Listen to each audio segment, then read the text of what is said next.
Back then I was working as a wallpaper installer. Little brag, but people used to say I was one of the best among the younger guys. I'm not making that up. After finishing a job one night, I drove to see the girl I was dating at the time. She lived out in Himejima, Nishiodogawa, Osaka. I don't remember the exact time, but it was probably past 10 p.m. The season was around this time of year, February, I guess. If you know that area, you know there's a big Kubota plant over there, a machinery company. The road runs along the river, and if you keep going, it turns into this wide stretch of land that's private property. Open fields. Then it becomes an inlet near the sea. You can drive pretty far until you hit the point you can't go no more. We parked as far as we could and did what couples do. Messing around, talking, kissing. Everything except what we actually wanted. Eventually we decided we wanted some privacy, so we went looking for a love hotel. Anyone from Osaka probably knows what I mean when I say that stretch around Route 43 has a lot of them. We picked one at random and went in. I hate to say it, but I don't remember the hotel name. I don't remember the room number either. I wasn't exactly in the headspace to take notes. But the hotel is still there. You can see it from 43. And if I drive past it again, no promises, I'll come back and tell you the name. We went inside, took the elevator up to our room, and it was nothing special, it was just a normal room. We got onto the bed right away. We even left the lights on. There's something I should mention now though. Thinking back from the moment we entered the room, there were noises coming from the bathroom area, like thuds and bangs, like something was shifting around in there. But you know how love hotels are, vent fans, pipes, weird echoes, doors slamming elsewhere probably, even though the rooms are soundproofed. I'm not the type to jump at every sound, so I didn't really care. I didn't even bring it up. I was kind of busy. We started messing around on the bed, and pretty quickly, that's the only way I can write it. A sharp, high feeling like pressure in your ears. Something like tinnitus. And at the exact same time, the whole atmosphere changed. The air just didn't feel creepy, it felt like someone flipped a switch. It's really hard to explain. If you've ever had sleep paralysis, you'll know what I mean, I guess. The moment right before it hits, that sense that something heavy is about to settle over you, and you're about to lose control of your body. It was like that. I'll tell you the closest thing I can compare it to. During the Hanshin earthquake, I felt the air change 10 or 15 minutes before everything happened. I'm not saying that I predicted it like some kind of psychic, I just remember the sensation. The air went strange and tight, and it had this same ringing pressure. I woke the woman I was sleeping next to at the time, different girl, and I said, "Something's off, listen." She said it was nothing, and tried to go back to sleep. Then about 10 minutes later, she suddenly said, "Wait, do you hear that? Like a buzzing." And then it happened. Anyway, back to the hotel. What's that? I thought. And then I realized I couldn't move. Not, I don't want to move. My body literally stopped responding. And at the same time, she stopped too. So I knew I wasn't imagining it. She felt it as well. We both turned our faces towards each other, like, "Are you feeling this?" And at the moment our eyes met, we screamed at the exact same time and recoiled and shoved away from each other so hard that the bed shook. She grabbed the blanket and covered her face completely. I yelled at her, half panicked, trying to force my brain back into control. "That's not real! That's not real! It's your face, right? It's your face!" She didn't lift her head. She just kept nodding under the blanket, over and over, like she couldn't speak. Do you get what I'm saying? When we looked at each other in that moment, we weren't seeing each other's faces. We were seeing the face of a total stranger. Both of us. Now I know how that sounds, I know. She started making this thin, broken noise like she was about to cry. "Stop!" I snapped, loud at her. Not because I was brave, but because I was too terrified. And I couldn't handle her panic on top of my panic. "Please, no, I can't." She kept saying stuff like that. "Your face is different, right?" she whispered. And we tried to look at each other again, and both of us immediately looked away. We couldn't keep our eyes on each other. We physically couldn't do it. Then something even worse happened. When I looked at her again, properly with the lights on, Her face had returned to normal. It was her. But her eyes weren't. The eyes were completely wrong. Not just she looked scary, not she looked angry. Her eyes looked like they belonged to somebody else. Wide open, too still, like dead fish eyes, but with awareness behind them, like something awake was using them. I said it out loud because I needed her to confirm it. Your eyes are different. And she nodded without looking at me. We spoke while facing different directions because neither of us could look straight at the other. And that's when I finally noticed the room itself. The air in there wasn't normal. I can't describe it properly. It felt like there was a dirty, transparent film between me and reality. Like the air was thick and stained. Zoom. That's the feeling. A dull, heavy pressure. And the tension. God, the tension. It was like standing next to a balloon, blown up so tight that it was about to burst, except the balloon was the room itself. Like the whole space was swollen with something ready to snap. Now I have no spiritual sensitivity. None. I'm an idiot when it comes to that kind of thing. But even I understood one thing instantly. We need to leave. Now. I had this certainty that if we stayed even a little longer, something irreversible would happen. Not just a ghost will scare us, something worse. Something that doesn't end when you turn the lights off. We both started scrabbling around to get dressed, but our hands weren't working properly. People joke about actors trembling in horror films, but I'm telling you, this wasn't acting. My whole body was shaking so hard I could barely stand. My hands were trembling so much they were bouncing a few centimeters on their own, like they weren't attached right. When you get thrown into something you don't understand, there's no curiosity. No, let's see what it is. There's just a kind of fear that feels closer to despair. We turned away from each other, shaking, trying to put our clothes on without looking up.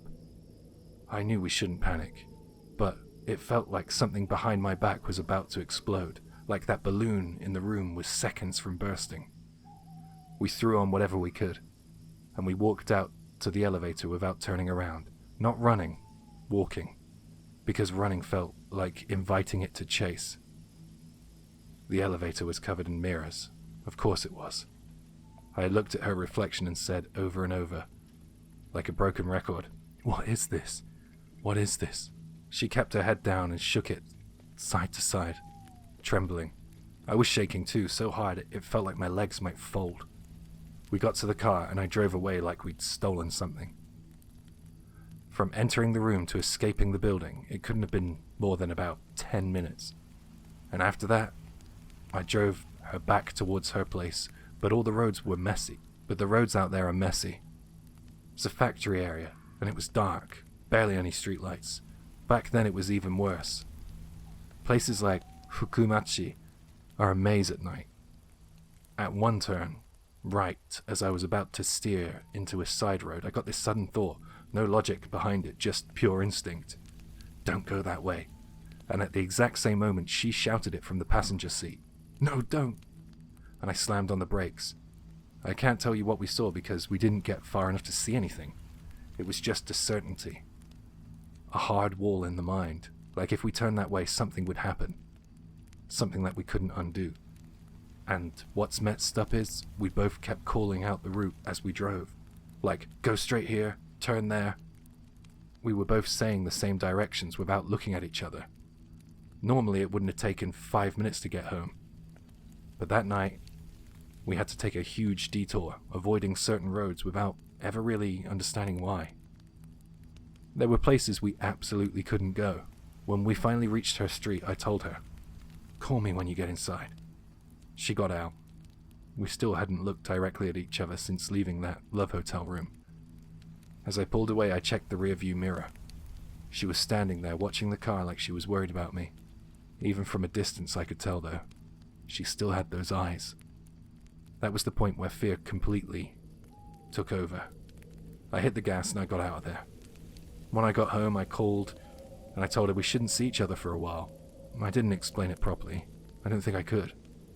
The next morning I looked in my bathroom mirror and my whole body started shaking again. My eyes looked the same as hers had. Not tired, not scared, like they belonged to somebody else. And for a week I couldn't look in the mirror. She told me she was the same. Like she said, her eyes looked like a stranger's. We didn't talk much after that.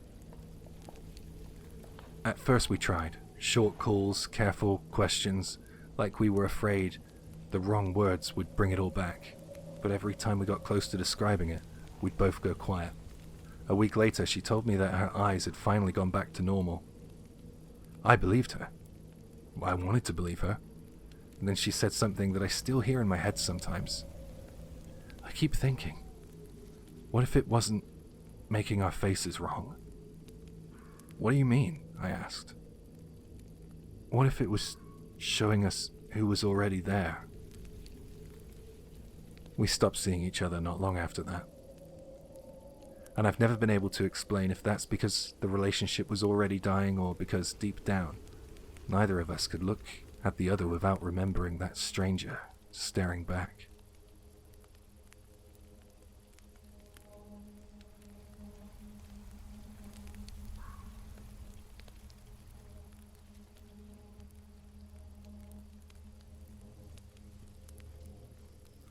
This happened when I was in elementary school. I think that I was in year 6, roughly 11 years old. My parents were called away urgently because one of my aunties or uncles were in need of some urgent childcare. They didn't go into the full details of why they had to go away, but I knew it was something serious. I remember it was a Saturday and my parents planned to leave at dusk. I was asked to keep an eye on my cousins since I was the eldest. I had a choice to go with my parents, and I wish I did, but it seemed way more fun to stay at home with my cousins. The cousins in question were a 7-year-old boy and a 5-year-old girl. They were siblings. They kept nagging me to go and play with them. I couldn't take it anymore, and I buckled to the persistent requests from my little cousins. The younger sibling demanded a game of hide and seek. I didn't mind that. I wasn't too cool for a game of hide and seek. I thought that if I let them go and hide, I would have a couple of seconds peace while I counted down before I had to go and find them. I counted down from 50 and then I went to find them. My male cousin, the older sibling, hid in a nearby wardrobe, so he was easy to find. His sister, however, proved incredibly difficult to find. I couldn't really be bothered to search every place in the house, so I thought if I called out to her, I would be able to find her. I walked around the house, asking aloud, "Are you ready?" And because she was little and didn't really understand the premise of the game, she would enthusiastically answer, "Yes, I am." It sounded like she was hiding under the bed. I bent down as silently as I could and looked under the bed, but there was no one there. Strange. I called out again, "Are you ready?" And then I heard suppressed laughter coming from a wardrobe, a different one to the one I had found my cousin in. I threw open the door with a smile, and then frowned when I found it empty. At this point, her brother joined the hunt. She was a good hider, I'll give her that.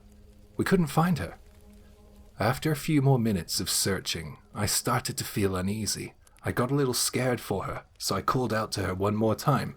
"I surrender, you win, you're the champion, can you come out now?" I heard the bathroom door creak, and then I saw her smiling, victorious face. I just looked in the bathroom. It was pretty strange. I asked her outright, where was she hiding, after she stopped celebrating her victory over me. She replied, "That's the secret." We decided to play a board game after that. All the while, I couldn't get my mind off of what had just happened.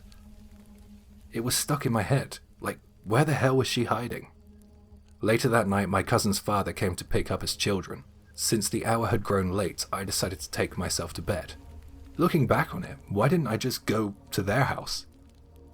I'll still never understand that. While in bed, I couldn't stop thinking about that game of hide and seek. I think I must have dozed off. I heard a voice. You know, that dreamlike state right before you plunge into a deep sleep. You're hovering on the edge of consciousness. I was in that moment, and then I heard something. A voice from within my dark bedroom. "Are you ready?" I jolted awake, like that feeling you have when you're in that dreamlike state, where you feel yourself falling, and then you're suddenly awake. I heard it again. Are you ready? It was very, very faint, but I heard it. It was there. That voice didn't belong to either of my cousins, and it wasn't a young voice. I covered myself from head to toe in my duvet and blankets. That voice sounded old. It sounded adult and female. I heard it again. It sounded like it was getting closer. My body started involuntarily shaking. Panic gripped me. My heart was thumping. Are you ready? I couldn't reply like my cousin did. I couldn't just say, yes, I am. I didn't know what that would entail. I didn't know what would happen if I did that.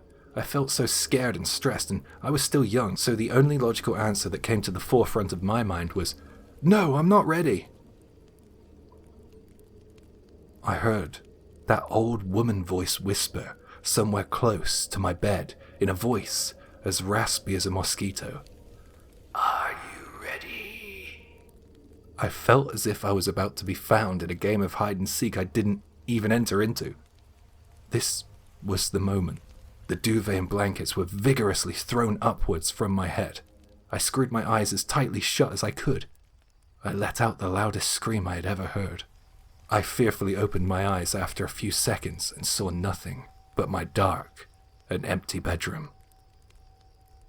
I have no idea what the hell that was. I stayed up until my parents got home, absolutely petrified.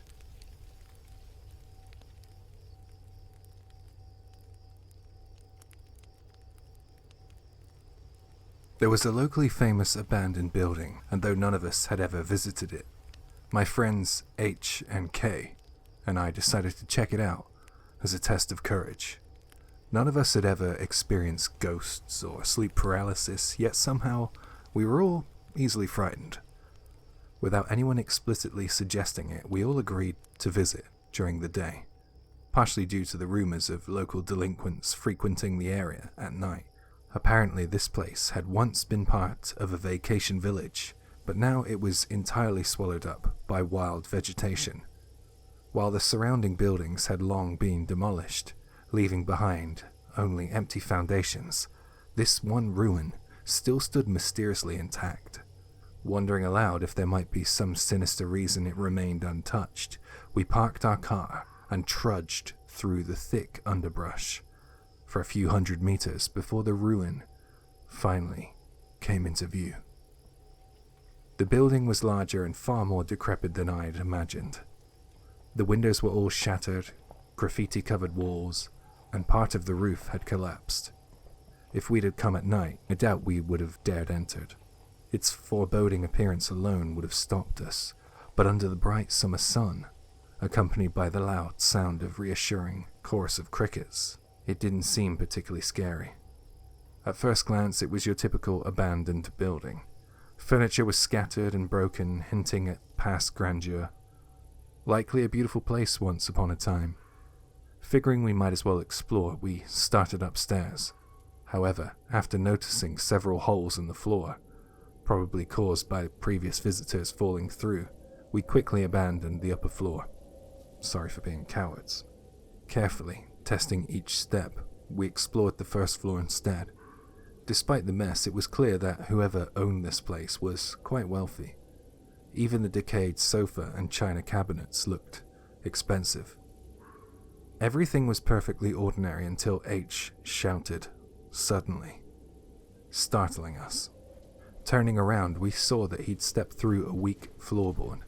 K and I laughed uncontrollably as H cautiously freed his foot, then curiously peered into the hole he'd created. By now I was hungry and growing tired of the gloomy atmosphere of the abandoned house. Let's get out of here before someone gets hurt, I said to H, but he didn't move. Instead, he took out a small pen-sized flashlight from his pocket and began shining it into the hole. What's down there? Kay asked, peering over. H mumbled distractedly. Now what's that? Is that a room? Well, yeah, it's definitely a room. Suddenly, he was silent. What's wrong? Did you find something?" Kay asked. H didn't respond. He just stood rigidly, staring into the hole. Initially I thought he was joking, trying to scare us, but when I approached him, I saw how heavily he was sweating. His body trembled uncontrollably, drool dripping from his mouth. I shook him, shouting, "Hey, snap out of it!" But there was no reaction. Suddenly his trembling worsened, and he made a choking, strangled noise as if an invisible hand gripped his throat. His eyes rolled back, foam bubbling from his mouth. Then from deep inside the hole we heard faint whispering. "This is bad. We need to leave now," Kay shouted, grabbing H and slinging him over his shoulder. Both of us pale with terror. We carefully but quickly navigated back through the ruin, feeling like the exit was impossibly far.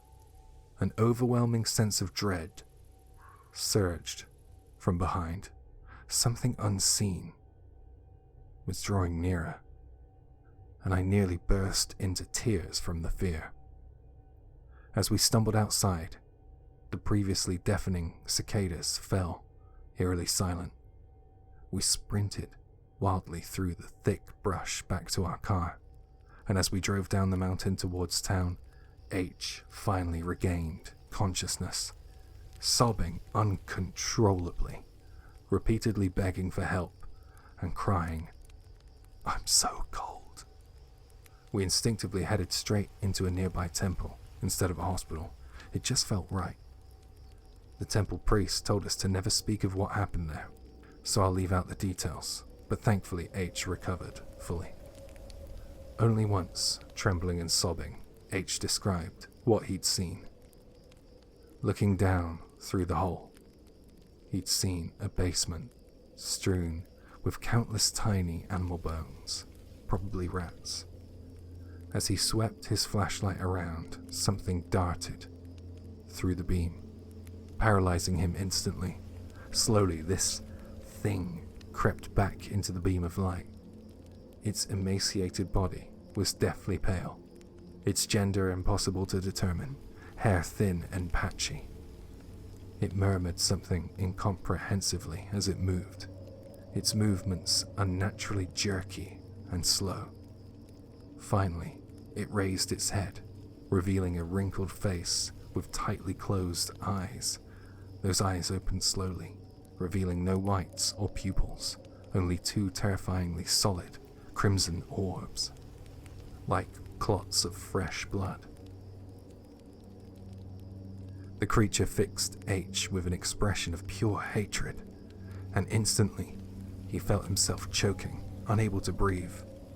After that, he remembered nothing. Kay and I never saw it ourselves, but the memory of that whispering voice remains vivid. 4 years have passed since then, and nothing strange has happened to Kay or me. However, H still occasionally visits the temple, haunted by the lingering stare of whatever was living in that basement.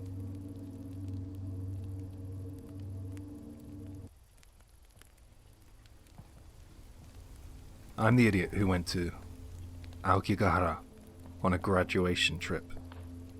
If you don't know it, Aokigahara is the forest at the base of Mount Fuji. People call it the Sea of Trees, a place that's become famous for all the wrong reasons. It's not haunted in a theme park way. It's heavy, quiet. It has that reputation that makes locals go careful and outsiders go a bit stupid. And I was an outsider, and I went there on purpose. I came all the way from Kyushu using a Seishun 18 ticket, switching local trains again and again, taking it slow over 2 days, like it was some wholesome youth trip. Except the real goal was embarrassing. Me and my friend, 2 idiots, wanted to see a ghost. That was it. We weren't there to hike properly. We weren't there to learn anything. We weren't there because we respected the place. We were there because we wanted a story we could take home. By around midday on the 3rd day, we finally got off at a bus stop that literally said Aokigahara Jukai. I was so tired my eyes felt bruised from the inside. The kind of fatigue where your thoughts move slow. And right in front of the bus stop was a minshuku. A simple inn, nothing fancy, but it was close. And I didn't have the energy to go searching for anything better. So I walked in. The owner, an older woman, the type who looks like she's been running the place forever, took one look at us and said, "What are you here for?" Not welcome or not, "Do you have a reservation?" Just that. I got it instantly. She thinks we're here for that. So I lied, fast, polite, smiling like a normal tourist. "Oh, we're here to see Mount Fuji, and we thought we'd check out the forest too. We're just looking for somewhere to stay." I kept my voice light, friendly, the kind of tone that says, we're harmless. Little by little, her expression softened. And by the end of the conversation, this is the part that really should have bothered me, she offered us food, even though it was meant to be a room stay only. If I'd been thinking clearly, alarms would have gone off. A nice place that's too close to Aokigahara. Her reaction changing the moment I gave her a harmless story. And the way she mentioned casually that if we needed her later, she'd be in the annex, the separate building out back. But I wasn't thinking clearly. I remember actually thinking, this is a really good place.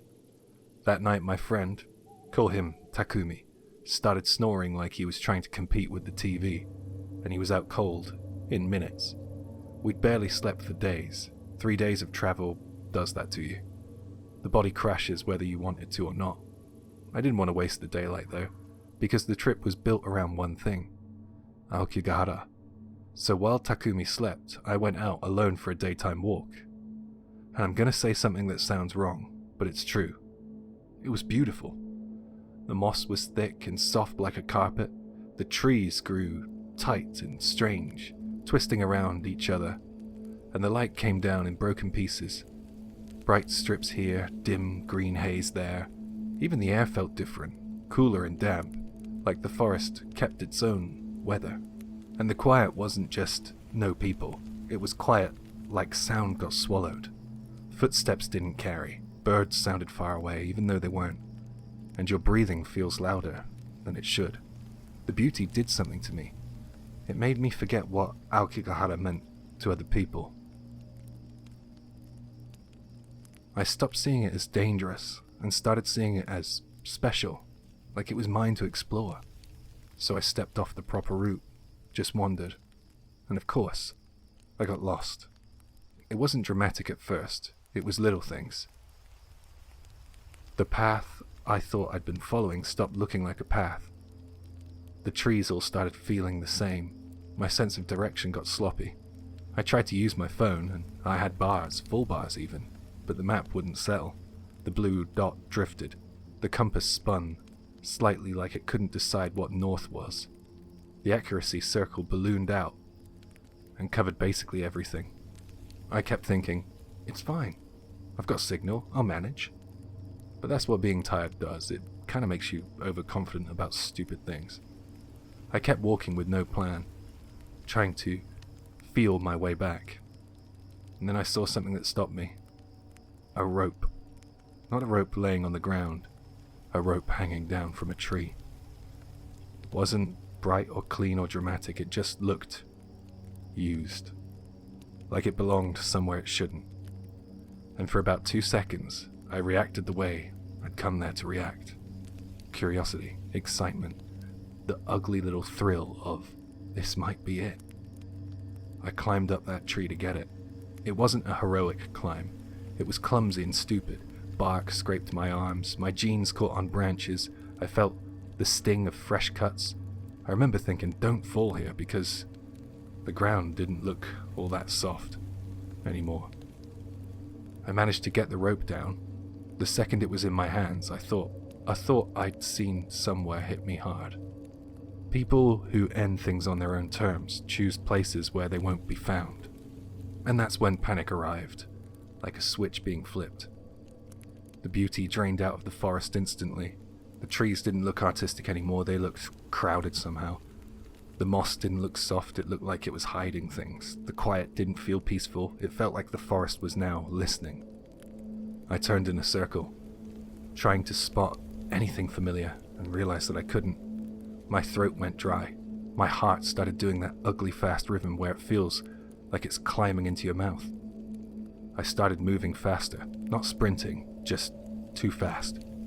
Stepping wrong, pushing through branches, trying to force a way out into existence. And then I heard it. A car. Not close, but unmistakable. Engine noise somewhere beyond the trees. Relief hit me so hard it was almost painful. I started to move towards it without thinking, and after a few minutes of stumbling through brush and uneven ground, I found a road.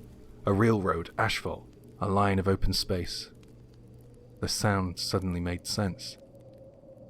I didn't stop until I was properly out. I made it back to the inn eventually, sweating, shaky, trying to play it off like it wasn't a big deal. I ate, showered, sat in front of the TV with Takumi like normal people, like we weren't 2 seconds away from doing something monumentally stupid, because the plan was still, we're going in there at midnight. At around 10 p.m, the owner came to our room. She didn't knock like a guest house owner. It was more like she announced herself with her presence. Like she knew it was her building and we were just passing through. She asked calmly, "Are you going out tonight?" And I thought, oh no, if we say we're going into the sea of trees, she'll know exactly why. She'll get angry and maybe even kick us out. But I forced myself to tell the truth, carefully. We were thinking, well, since we were here, maybe we'll explore the forest? I expected a lecture. Instead, she nodded. I see. Then I'll leave the door unlocked for you. That was it. No warning, no be careful, no obvious concern, just that. After she left, me and Takumi looked at each other like, what does that mean? But midnight came, and we went out buzzing with that stupid courage you only have before something ruins it. And the moment we stepped into the forest at night, everything changed. It wasn't spooky, it was heavy. Like pressure on the chest. Like the air was thicker. Like the dark had weight. Our excitement died immediately. We didn't talk much. We stuck to the marked path. We kept our lights low. We walked like we were trying not to offend the place. And nothing happened. We reached the exit without incident. By then, the idea we joked about, some 100 ghost stories in the sea of trees kind of challenge, was dead. Not even a debate. We wanted out. Still, we'd come all this way. Doing absolutely nothing felt lame. After 3 days of travel, we couldn't go back without trying something. But the forest felt too oppressive to go back in, so we decided to take the normal road back to the inn, singing something stupid to keep the mood from collapsing. It worked for about a minute. Then I got a dumb idea. I thought, what if I suddenly stop singing and I sprint off in silence? A prank, just to mess with Takumi, just to break the tension. So I did it. I cut the song and I took off running without a word. Behind me, Takumi instantly panicked and chased. What's wrong? We got back to the inn and he grabbed my shoulder like he was genuinely angry. What happened? I lied. I felt something tug at my jeans, and he fell for it. Seriously, where? I kept it going. Behind my knee. Takumi crouched down with his flashlight and stared hard at the back of my leg, like it was a crime scene. Then his face changed. Not cartoon fear, not comedy fear, real confusion turning into something colder. There's a mark. A mark? I repeated, still half laughing internally because I thought he was playing along. He shook his head slowly. No, like a hand. He ran his fingers over the fabric, and then he said something worse. Also, you got something in your pocket. He reached in and pulled out the rope, the same rope from earlier. I stared at it. I felt cold sweat amass my brow because I genuinely didn't remember putting it in there. I remembered holding it. I remembered stuffing it in my bag or something like that in a hurry, just to get it away from my hands. I remember throwing it on the futon earlier like it was nothing too. but in my pocket? Takumi handed me the jeans and aimed the light behind my knee. It wasn't a perfect white handprint, it was more a pale, chalky residue, like someone had touched me with dust or ash. You could see the shape of fingers, but not clearly, not neatly. It looked smeared in places, uneven, as if it had transferred from something damp and dirty. That made it worse in a way, because it didn't look like a prank stamp. It looked like real contact. I tried to speak, but my tongue wouldn't work properly. Takumi looked at me and said, very quietly, "Was that there before?" I shook my head. My voice came out thin. "Let's just sleep now." I didn't want to talk about it. I didn't want to acknowledge it long enough for it to become real. I threw the jeans and the rope aside and got under the futon like a kid hiding from bad weather. I don't know how much time passed, but even though we should have been the only guests at the inn, I started hearing footsteps on the stairs. Up and down, up and down. Not frantic, not sneaky, just regular footsteps. Like someone using the building normally. Then the window, which had rattled earlier from the wind, started banging at intervals.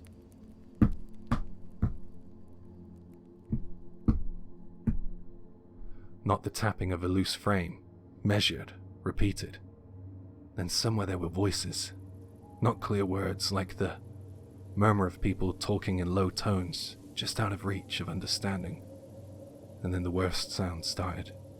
It came from Takumi's futon. Gatti, gatti, gatti, gatti, gatti, gatti.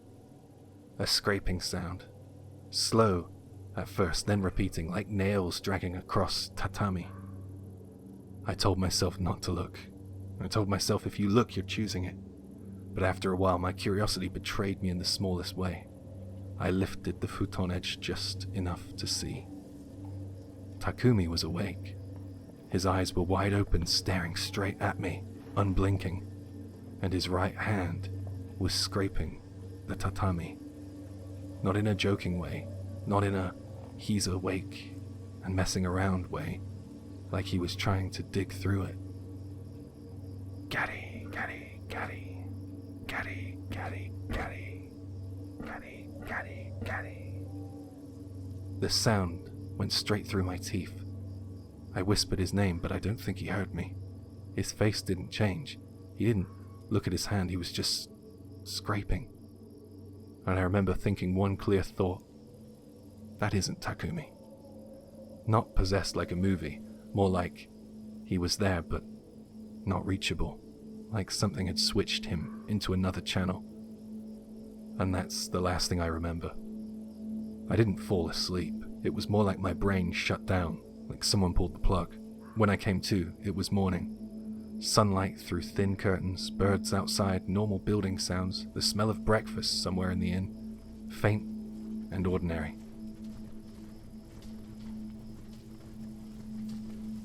Takumi was sitting up, watching TV like it was any other day. The normality of it almost made me doubt myself. For a few seconds I thought, maybe I had some kind of panic dream. Maybe I was the one scratching. Maybe the rope thing was just me being tired. And then I saw the tatami beside Takumi's futon, right where his hand had been, had fresh gouges, shallow but obvious, like the surface had been scraped hard in the same spot for a long time. And near his pillow, folded neatly, were my jeans. And the rope too. Not hanging dramatically. Not displayed like a trophy. Just placed, like someone had tidied it. Like someone didn't want it lying around. I picked up the jeans and looked at the back knee. The pale residue was still there. Duller in the daylight, but still visible. Like something had dried into the fabric. Takumi noticed me, looking, and his expression tightened. Not fear. Embarrassment. Discomfort. The look of someone who doesn't want to talk about what they did when they weren't fully themselves. He said quietly, "Don't, okay?" That was all. We paid, thanked the owner, and we left. The owner didn't ask how our night was. She didn't even ask us if we enjoyed the forest. She just watched us like she was counting us as we stepped out the door. Like 2 came in, 2 are leaving, good. I guess she knows that some check in and never check out. On the train home, neither of us really talked about it. But that's the part I remember the most now, looking back. Not the rope, not the mark, not the scraping. The feeling underneath it all, a kind of lingering heaviness, like we'd walked into a place soaked with other people's grief, hoping to take something from it for fun. And the only thing it gave us back was that weight. I didn't come away thinking, I've been cursed. It felt more like a reminder, like you don't get to treat places like that as entertainment. Since then, I don't chase ghosts. Not like that. And when I think of aokigahara now, what comes up isn't excitement or fear. It's sadness. A quiet, stubborn sadness that clings for a long time. Like it's told me. And stayed with me permanently. Without words. To stop meddling in places you don't belong.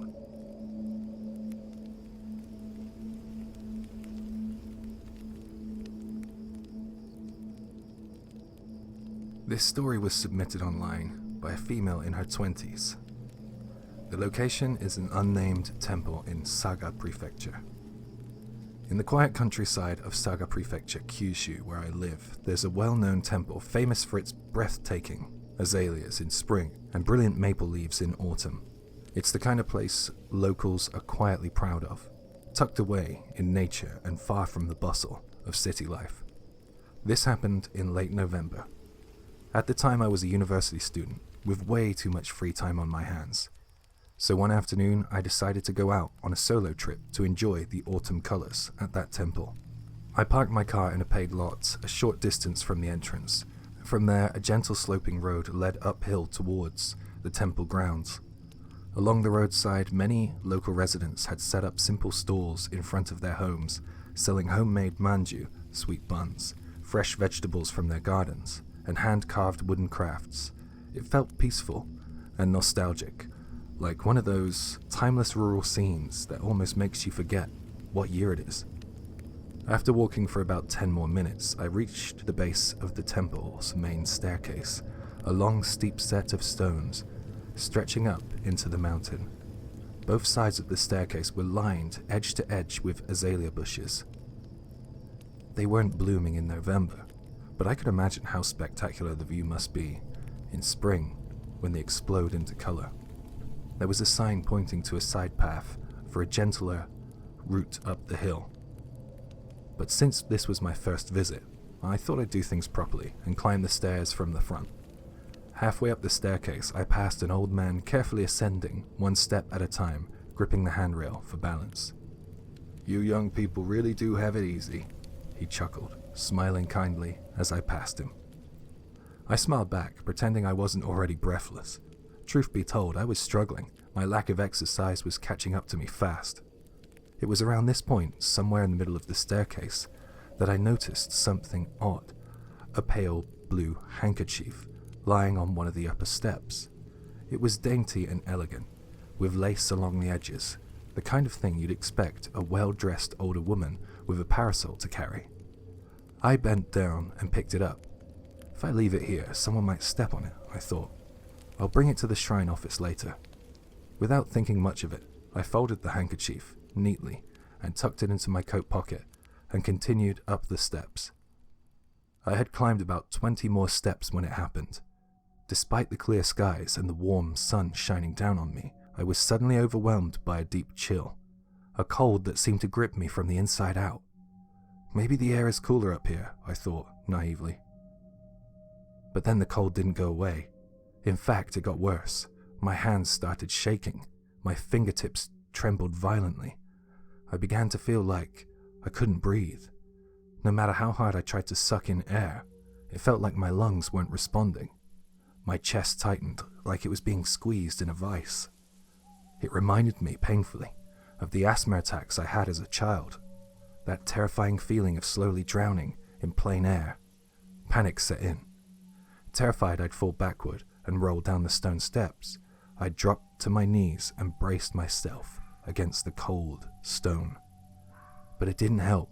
My symptoms kept worsening. My teeth were chattering so hard I could hear the clacking echo inside my head. Then my vision began to fade. A fuzzy darkness crept in from the edges of my sight. I thought, I'm gonna pass out, right here on the stairs. And then, I finally caught up to you, came a cheerful voice from behind. Instantly, like a switch had been flipped, the suffocating pressure in my chest vanished. My lungs filled with air. I gasped and I looked up. It was the old man from earlier, the one I had passed by on the steps. He was breathing heavily, a friendly smile on his face. Somehow the freezing cold I had just felt moments ago was gone, without a trace. What the hell just happened? Still shaking, I continued up the stairs, passing the first signs of autumn foliage. I tried to shake off what had happened. Maybe it was just a panic attack. And I stretched my arms high above my head as I walked, trying to feel normal again. Eventually I reached the main hall of the temple. I stood in front of the offering box, pulled out my wallet from my coat pocket, and along with it, out dropped the handkerchief I picked up earlier. I crouched to retrieve it, and I noticed something strange. The handkerchief wasn't flat. It was lumpy, like something had been folded inside. Curious, I began to unfold it, and tiny white pieces spilled out like dry petals on the wind. Startled, I crouched lower to examine them. They were fingernail clippings, human nail clippings, curved and jagged, like the ones you'd trim off with a nail clipper. What the hell? Disgusted, I picked up the handkerchief again, and that's when I saw it. Inside, wrapped carefully, was what looked like a damp, partially dried umbilical cord. A wave of nausea rolled through me. My skin broke out in a cold sweat. My fingers tingled. All I knew in that moment was that I had to get rid of it, immediately. I clumsily refolded the handkerchief to hide the umbilical cord and placed it on the edge of the offering box, and I fled. I didn't even finish my prayer. There was no way I was going back down those stairs, so I took the detour path instead, a steep slope that twisted down the mountainside. It was long and tiring, but I took it slow, stopping to rest as needed. Eventually I made it back down to the bottom, and as I turned to glance back at the path I had just come from, I noticed someone standing about 15 meters away, half hidden in the shadow of a house.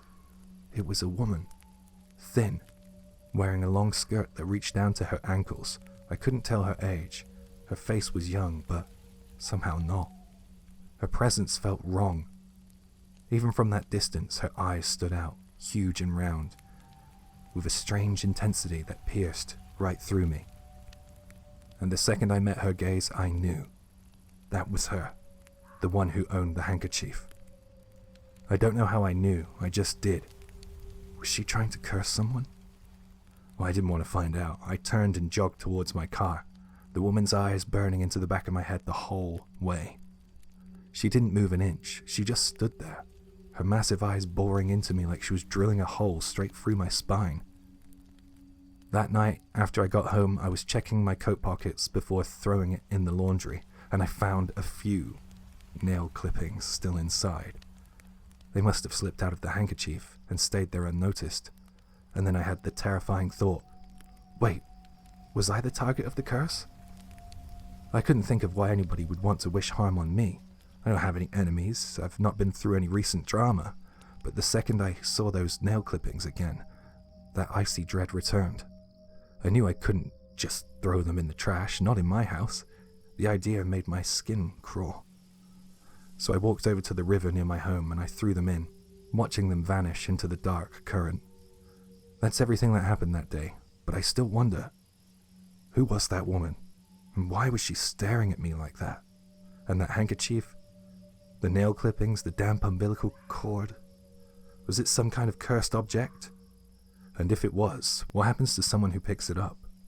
So far, nothing unusual has happened, but every time I remember those wide, glaring eyes, a shiver creeps down my spine.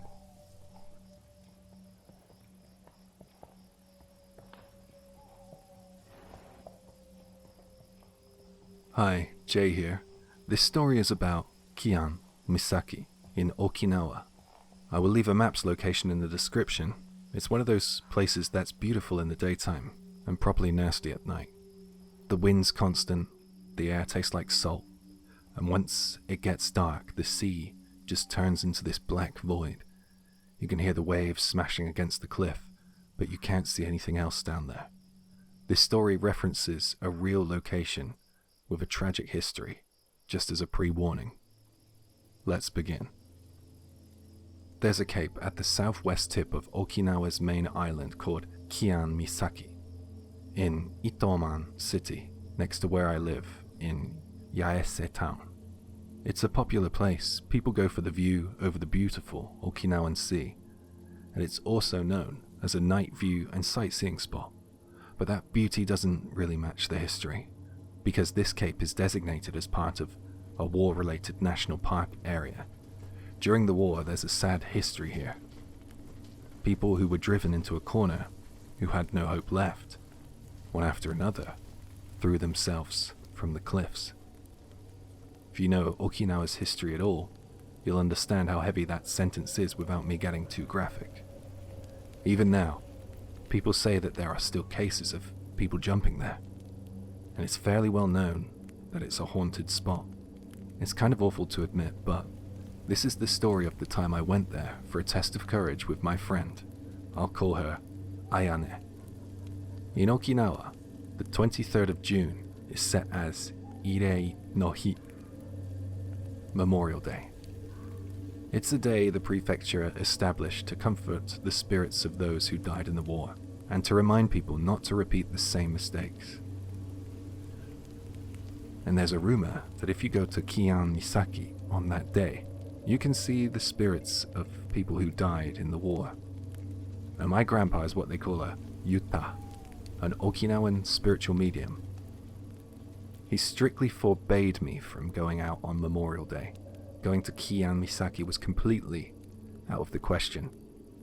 So the next night, June 24th, I did it anyway. I kept it secret from my family, and I went with Ayane to Kiyan Misaki for a test of courage. We drove Ayane's car as far as we could, near the cape, and then walked the rest. When we actually got there, it was way darker than I expected.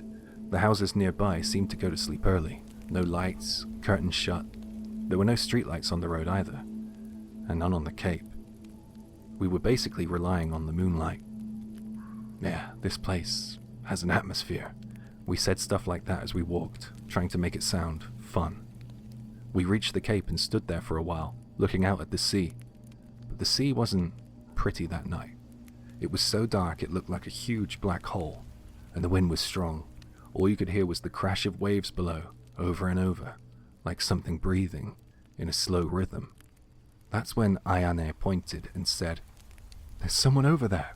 She pointed toward a cliff, a little ways away. The second I looked, something human shape fell down towards the sea. It happened so fast that my brain didn't accept it properly at first. It was like my eyes saw it, but my mind refused to attach meaning to it. We couldn't even speak. We just locked up for a few seconds, stuck between, did we really see that? And we absolutely did. Then we snapped out of it and ran to the spot. But the cliff below was pitch black. We couldn't confirm anything. No movement, no outline, just wind and the sound of water smashing against the rocks. "Someone jumped," Ayane said. That was my first thought too. A jumper. But it was too dark, so I started doubting myself. What if it was a mistake? What if it wasn't a person? A trick of the lights? I was scared to call the police, and honestly, I didn't want Grandpa to find out that I was here. He would be furious. So I hesitated, selfishly, but I couldn't pretend it didn't happen either. So we decided, after a while, to call Ayane's mum, and we told her what we saw, and she said, "Even if it really was someone who jumped, there's absolutely no way they can be saved." And then she said something like, "I'm coming there now. Wait where you are." So we did what we were told, and we waited inside the car. I don't know if it was the tension, something I'd never felt before, but after about 15 minutes, I started to drift off a little without meaning to. And then, "There's someone again!" Ayane shouted. The sound of her voice jolted me fully awake. I looked straight ahead. On top of the same cliff, in the place we'd just seen someone fall, there was a person standing there again. And that person was looking in our direction, smiling. And that's the part I can't explain cleanly, because it was completely dark, and there's no way we should have been able to see anybody's facial expressions from that distance. But somehow I knew they were smiling. Not a friendly smile either, a smile that felt aimed at us. Goosebumps went up all over me, and that's when the thought landed in my head like a weight. That isn't human. That isn't something from this world. Right then, Ayane did something I didn't expect. "This time I'll help. I'll help them." She started to open the car door like she was going to run out. I grabbed her wrist and I hissed, trying not to panic. "That's not a person. Don't go. Seriously. Don't go." But Ayane's face had that stubborn, locked-in look people get when they've already decided they're going to do the right thing no matter what. "It might be someone alive," she said, yanking free. "And if they're about to jump..." And she ran. I stayed behind in the car for about half a second, torn between chasing her and not taking my eyes off the cliff. The wind was loud enough to swallow words, and the sea was roaring below, and Ayane's footsteps on the gravel had already begun to fade out of earshot. She didn't get all the way up to the edge, not close enough to grab anyone. She stopped several meters short and started shouting up into the dark, "Hey, are you okay? Don't..." And that's when it happened. The figure on the cliff moved, more like a tilt than a step, then dropped out of sight, straight down into the black. At that exact moment, a voice came across the wind. Not a scream, not a normal shout. A dry, almost casual voice, like someone speaking right beside your ear, even though there was no one anywhere near us. "No matter how many times you fall, you're still alone. You're still alone." Ayane made this broken sound, a kind of half gasp, half sob, and she stumbled backwards. "I'm lonely." The voice went on, steady as the waves. "Come with me." Ayane screamed then. Proper, raw panic, not the kind of scream you can fake, and that snapped me into motion. I ran to her. When I reached her, she was crouched down like her legs had stopped working, shaking so hard her teeth were clicking. "The cliff," I started, but she cut me off, clutching onto my arm. "You heard that right? Tell me you heard it too." I looked up at the cliff. There was nothing there. No shape, no movement, just the wind and the edge of the rock like the person had never existed. I didn't even try to argue. I hauled her up and pulled her back towards the car, and the whole time I could still feel those words sitting in the air behind us like they'd stuck to the place. And through the windshield, just at the edge of my vision, I saw it again, a human shape standing up on the cliff. We didn't argue. We didn't discuss it. Ayane started the engine immediately and drove us to the nearest convenience store. We parked there, and only then did it feel like we got a thin slice of control back, like we finally reached a place the dark couldn't fully swallow. Ayane said, "What was that?" "When you started the car, it was up there again," I said. Ayane didn't answer. We had no more energy left to talk, and obviously neither of us had any intention of going back there. So we called Ayane's mum, again. "The Cape. There's something seriously wrong. We made it to a convenience store nearby. Don't come to the Cape. Can you come here, please?" And Ayane's mum said, "Come there? What are you talking about? Where are you even going in the first place?" I didn't understand. I couldn't process it. Ayane's mum said this was the first time she'd heard from Ayane all day. And that was impossible. Ayane had called her earlier. I heard the whole conversation. I heard her mum say she was coming. I heard it clearly. But according to her mum, that call never happened. We panicked and we both started crying, messy crying, right there in the convenience store parking lot while we waited. And less than 10 minutes later, Ayane's parents arrived to pick us up, and I've never felt relief like that in my life. After that, I swore I'm never going back to Kiyan Misaki. I'm never doing anything that'll get me scolded by my Utah grandpa again. And one more thing. Ayana had 5 accidents in 1 month in the same car she drove that night. She didn't get seriously injured, but the car ended up being scrapped. I don't know if that's connected to what happened at Kiyan Misaki, but I can't say it isn't.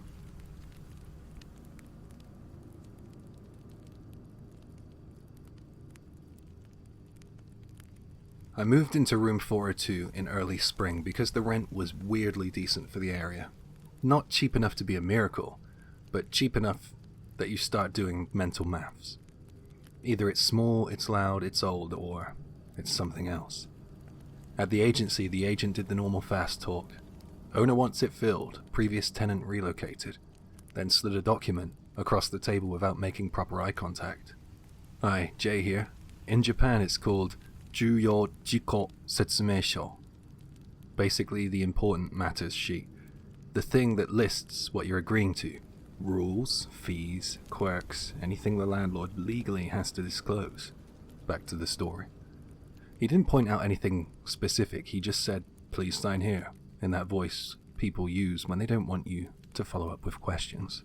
I noticed the paper smelled faintly of incense, like it had been stored near a butsudan, or a memorial corner. It could have been nothing, old office, old building, but it registered anyway. The building itself was a standard Showa leftover, 6 floors, no elevator, a stairwell with worn concrete steps that had been repainted so many times that the edges looked round, mailboxes that stuck together, unless you used both hands, a corkboard by the entrance with tidy printed rules about trash, burnables Tuesday, Friday, plastics Wednesday, like the building's whole personality was, don't make any trouble. My key turned gritty in the lock, like the cylinder needed oil. When I opened the door, the room was clean, in that reset way, fresh wallpaper, new tatami. But the air still felt heavy, like a place that has been sealed up, then reopened without really airing out. First week it was small stuff. The peepholes sometimes fogged. Just the hallway side. Not like my room was humid, like the air in the hall was warmer than it should have been, or like someone had been close to it and left breath behind. I didn't like that. And some nights the scent of senko drifted under the door. If you've never heard that word before, senko is Japanese incense. The thin sticks people burn for prayers, funerals and offerings for the dead. It's not the spark candle kind of smell, it's sharper, more mineral, like smoke that belongs indoors, whether you want it or not. It was like someone was burning a whole stick. It was always brief, just one exhale's worth and then it was gone. The neighbor to the right was an older man who always wore slippers and a beige cardigan, even when it wasn't cold. When our paths crossed, he didn't look at me properly. Not hostile, more like he aimed his gaze at the floor and just kept it there, like eye contact might invite conversation, and conversation wasn't really something he was interested in. In my welcome pack from the management office, there were the few usual things: local trash bags, emergency numbers, a pamphlet about earthquakes, and a box of salt. Not cooking salt, a simple little box like the kind you keep by the entrance. I brought it up when I went to register my bike. The manager, Nakamura-san, late 50s, polite, to the point of evasive, smiled like I made a clever joke. It's for moisture, and it helps with the smell. That answer landed oddly. Salt for moisture doesn't really track like that. But she said it with a kind of certainty that discourages follow-up, and I didn't have the social energy to press.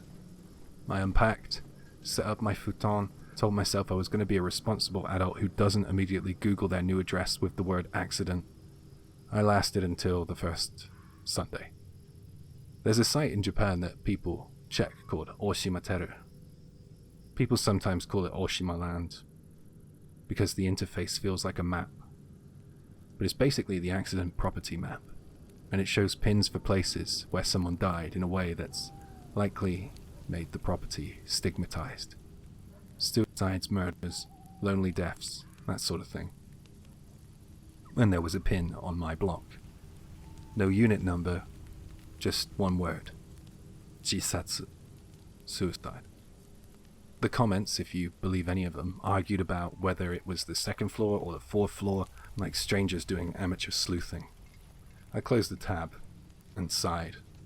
The internet loves horror. People exaggerate, people guess, people just make stuff up in general. And I got on with it. My life settled into a routine. Around 10 o'clock, someone upstairs pressed scales on a piano. At about 9:30, the building pipes always made a weird bath-filling noise. And by 11, the street thinned to taxis going back towards the depot. And sometime after midnight, 3 soft knocks landed on my door. Not aggressive, not frantic, the polite rhythm. At first, my brain went straight to NHK. Hi, Jay here. If you're not familiar, NHK is the public broadcaster, kind of like BBC in the UK. And the fee collectors have a reputation. People joke with them like they're a horror movie villain. They knock in that firm, we're official kind of way, and they're always famous for showing up at annoying hours. They want you to pay for the TV license, basically. Back to the story. So I called out, "Dare desu ka?" Who is it? No answer. I checked the intercom monitor, and it showed the hallway in a dull green fisheye lens. No movement, no shadow, just the corridor stretching away. Too clean, too empty. In the morning, there were grains of salt outside my threshold, like someone had pinched a line and let it fall. I assumed it was from my own welcome pack. Maybe I spilled it, maybe I stepped on something. Still, I vacuumed it up. A week in, I opened the balcony shutter to wipe the rails. The view wasn't anything. Rooftops, antennas, a tangle of wires, but the air was crisp enough to justify cleaning. That's when I noticed it. A chain looped through the sliding door handle on the outside. Not just a factory latch, not a normal extra lock, an actual hardware store chain. Someone had drilled a hole through the metal pull and threaded the chain through it and fastened it with a padlock on the balcony side, like they wanted the door to never open again. I stared at it long enough that my mind started generating explanations just to stop this kind of discomfort I was feeling. I wonder if it's break-in prevention.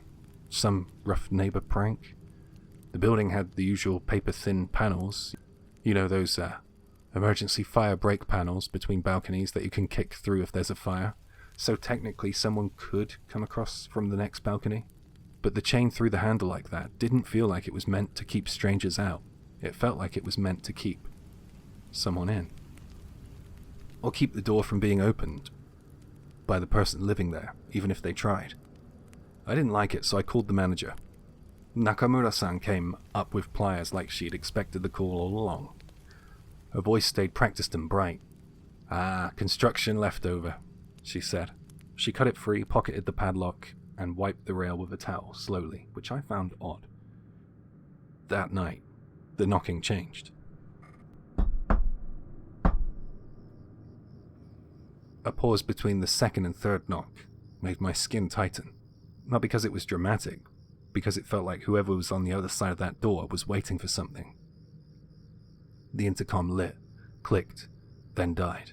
I put my ear near the door and could make out only the building's normal sounds. Someone's TV muffled through concrete, the stairwell's hollow echo, the distant hum from a newer apartment block across the street that did have an elevator. I started sleeping with that balcony shutter down and latched. On garbage day, I saw the older neighbor sprinkling salt across his own threshold in a neat line. He was careful about it, like it mattered where the grains landed. He noticed me noticing, raised a hand half an inch. "For ants," he muttered. It was still March, nothing was crawling around. But he said it without blinking, like it was rehearsed. 2 weeks later, the knocking came earlier. And then came a second sound that took my brain a moment to place. The faint slide of glass on rubber. The exact noise my own balcony door makes when it unsticks after rain. Once, then again. Not wind, not buildings settling. It sounded like someone testing it. Small pressure, release, pressure. Like fingers tracing the edge, pausing where the latch is. I didn't fling the curtain open like a horror movie character. I didn't shout. I didn't do anything brave. I just stood there listening, trying to decide if I was hearing what I thought I was hearing. I slid the inner curtain aside with 2 fingers. Through the shutter slats, thin lines of streetlight cut into the room.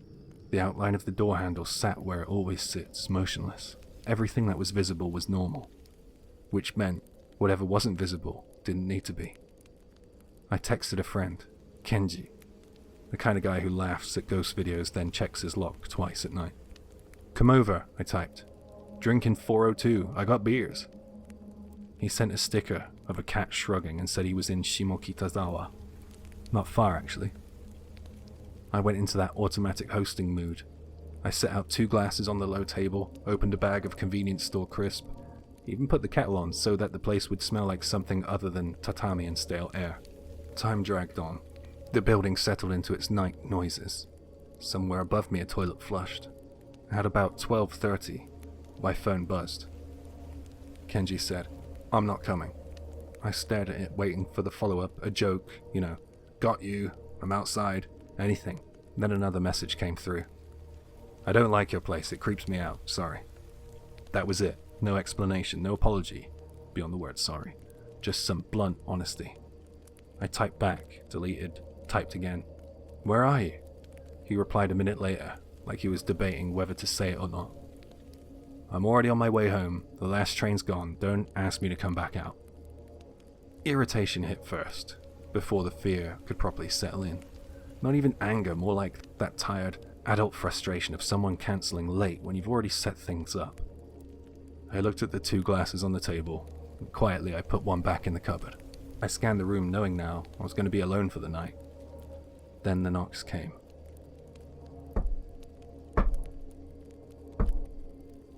Polite, patient. The intercom chimed once. Then again. Too close together, like whoever was pressing it wanted to make sure I understood they weren't going away.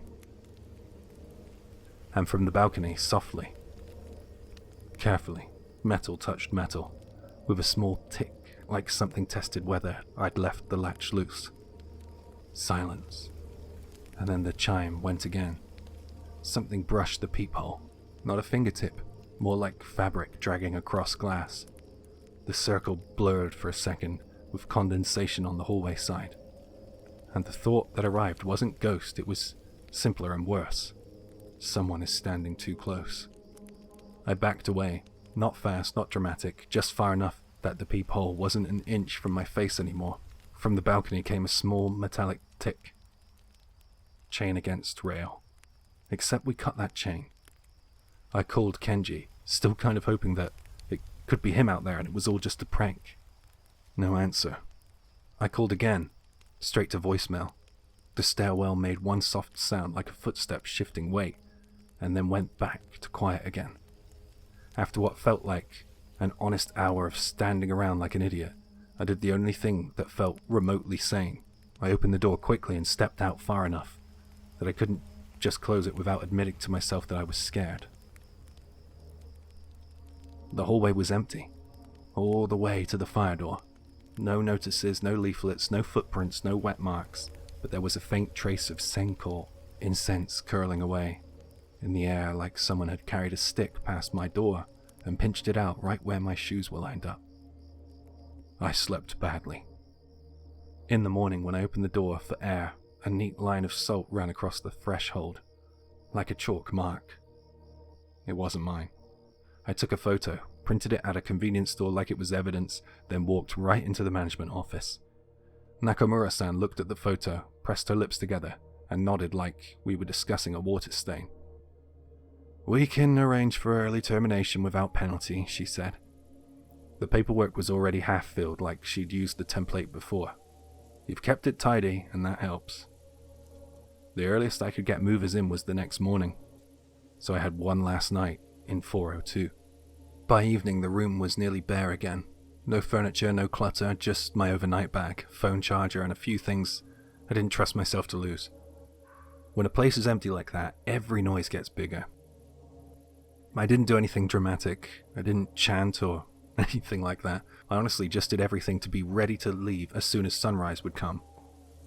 I put my shoes in the genkan pointing towards the door, heels neatly against the step, keys on top of the shoe rack, wallet and phone in one pocket, not scattered around the room.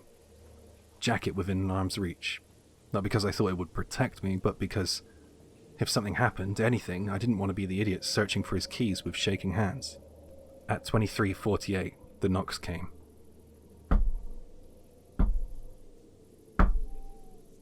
The same polite rhythm. I almost wanted to answer it, just to stop it. I didn't respond. I didn't go near the peephole. I watched the door like it was something that could change shape if I stared at it long enough. The intercom chimed once, then again, too close together, like whoever was pressing it was doing it on purpose. The monitor showed the hallway, by the fisheye lens, empty. No shoulders, no sleeve, no shadow at the edge of the frame, just the corridor lights, and that faint grainy blur the camera always has at night. And then from the balcony, a sound so small, I almost talked myself out of hearing it. A gentle metallic tick, metal touching metal. It wasn't the loud clank you get when a chain swings. It was the kind of careful contact you hear when someone taps a rail with a ring or nudges it with a fingertip. I stayed where I was. I didn't open the shutter. I didn't pull the curtain. I just listened, trying to figure out whether it was the wind, whether a neighbor had dropped something, whether I'd just made myself jumpy on purpose. A second tick came a minute later, in the same spot with the same careful pressure. After that, nothing. No more knocks, no more chimes. I slept in shallow segments, and woke up every time the corridor made any sound at all. At dawn, when the city finally started to make daytime noises again, delivery scooters, the first train rumble in the distance, I got up and I checked the entryway. Outside my door, there was a line of salt across the threshold. But this time it wasn't only outside. There were grains just inside the doorway too, like the line had been drawn from the hallway side, and some of it had spilled inwards when the door moved, or when the air pressure changed. It's a tiny detail, and I know how it sounds, but it was the first time I was sure of something. Salt wasn't there to freshen the air. It was there because somebody, at some point, had decided that the doorway needed a boundary. The movers came mid-morning. I let them in. I kept my answers short and watched them carry the last of my boxes down the stairs. When the room was finally empty, it looked exactly like it must have looked right after the last reset was. Clean tatami, fresh walls, nothing personal, left to cling to. At the management office, Nakamura-san took the keys without meeting my eyes. "You lasted longer than the previous resident," she said softly, like it was a fact she was tired of repeating. On my way out, I passed the older neighbor. He was crouched by his door, pinching salt into the corners, with the kind of care people use when they're handling medicine. "For ants," he said out of habit, then paused like he realized I wasn't going to pretend with him anymore. "Just go," he added, not looking up. That night on a sofa at a friend's place, not Kenji's by the way, I opened up Oshimateru again, even though I promised myself I wouldn't look. Again. The pin was still there, same date, same word, but a new comment had been added beneath it. Just a date and a room number. 402. I shut the phone off and sat there in quiet for a long time, trying to make the story line up in my head in a way that felt safe. If I had to guess what happened in that room, what kind of fear a person can live with until it starts rearranging their life, I don't think it started with the door. I think it started with the balcony, because the chain wasn't there to keep strangers out. It was there because someone, before me, learned that once the balcony side starts testing you, it doesn't stop at the glass.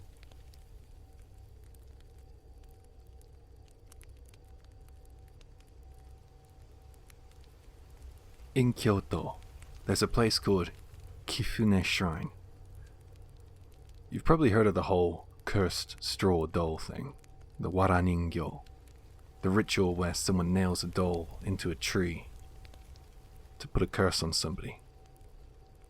Ushi no kokimairi. People say this is where it started. Or at least, one of the main places it became known. And like idiots, we decided to go there. Let's do a test of courage, that kind of vibe.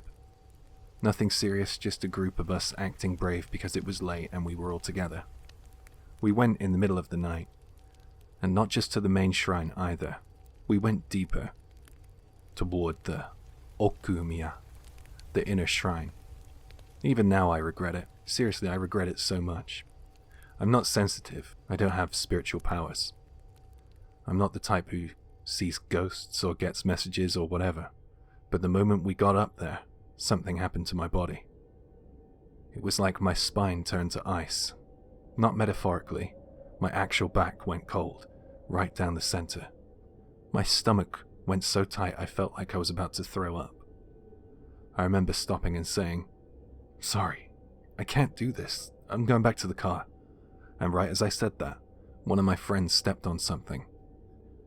There was that ugly little sound you get when you crush something dry under your shoe, like stepping on a dead branch or a cockroach. We all froze up. Someone pointed the flashlight down. And there it was, a straw doll. Not a toy, not some cute tourist charm. It was a real thing. Rough straw, bound tight, and it had that wrong feeling to it. Like it didn't belong on the ground where people walk. Everyone got tense all at once. You could hear it in the way nobody breathed properly. Then one of my friends, maybe trying to prove that it was nothing, swung the flashlight around at one of the big trees nearby. And the beam landed on the trunk. There were nails. Not one or two. A ridiculous number of nails hammered into it. Thick, brutal-looking ones driven deep like the person doing it had put their entire body into it. At the time I didn't know what they were called, but later I found out. Those were goshakukugi, long nails used in the curse ritual. And the moment we saw that whole test of courage thing died instantly. No jokes, no talking, no, let's take a photo, nothing. We just turned around and started walking, fast, back the way we came. Not running.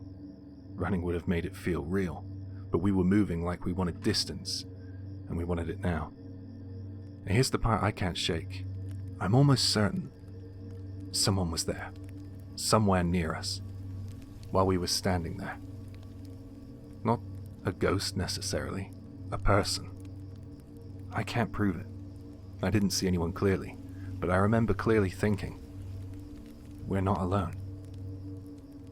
Like there was a presence just outside the flashlight beam, quiet, patient, watching us make our little mistake. When we finally reached a slightly brighter area, closer to where there were people and normal lights again, we all stopped almost at the same time. And every single one of us said some version of the same thing. Did you feel that? Like someone was staring at my back. I could feel eyes on me. All of us agreed. It wasn't even a discussion. It was just unanimous. One friend in particular, the one who stepped on the straw doll, got weird after that. Not immediately, not in a dramatic movie way, just off. Then later on, he told us something that made me want to grab him by the shoulders and shake him. He went back. In the daytime. I remember snapping, "Why would you go back?" And he said, "I don't know. Since that night, I've been different. I feel like I get jealous more easily. I'm bitter for no reason. I catch myself resenting people. Something's really wrong."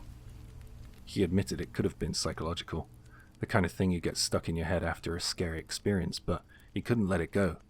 So he went back to research. Basically like, what kind of place is Kifune Shrine really? What did we walk into? He tried to talk to local people, looked things up, asked questions, and the more he learned, the more he realized it wasn't just some spooky rumor.